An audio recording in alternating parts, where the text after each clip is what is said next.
So I started a 9-week series in Landscape of Mothers, going through the mothers one by one with a group of people. And one of the things that's coming up in our class as we've gone through sun and moon, wind and desert today has been how we go through an arc when we're becoming more ourselves. And it goes from like centering ourselves with sun and moon, kind of finding our center, finding our center of gravity, our agency, our autonomy, and then letting ourselves dream with Wind Mother, kind of like rekindling that child inside of us who wanted all kinds of things and who had all these dreams for a better world, right? And then getting to Desert Mother, where we it's sort of the rubber meets the road a little bit, in the sense that we have to start making decisions about what we have capacity for. So what we have room for our first steps. Like, we can't do everything at once.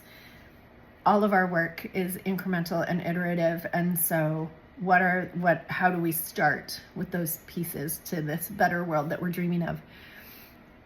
And the first place it starts, I think, is sort of in the inner world realm. You might see it as like redefining ourselves, redefining our stories about ourselves, like the stories we've told for ages. Oh, I'm this kind of person, I'm that kind of person, I'm like this, I do things this way. Like, those get called into question, and some of them are probably correct, they're probably true. We didn't fabricate an entire lie about ourselves.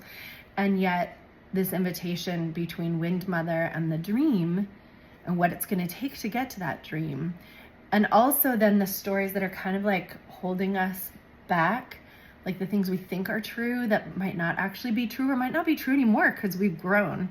Those things are all these places where we can, we have to do this work of like unhooking, of letting go of these old stories and figuring out what are the ones that replace it.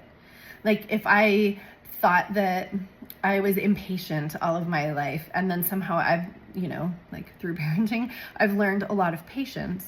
And so, like, where do I give up the story that I'm an impatient person and start to tell a different kind of story that says something like, waiting doesn't reflect on my value or my ability to get the thing that I want, or how do I start to acknowledge the strides that I've made in that front, so that I don't have to tell the story that I'm an impatient person. So anyway, it's just food for thought in terms of how that desire for something new goes with, is right alongside something that we need to let go of. And in the inner world, it's often stories about ourselves.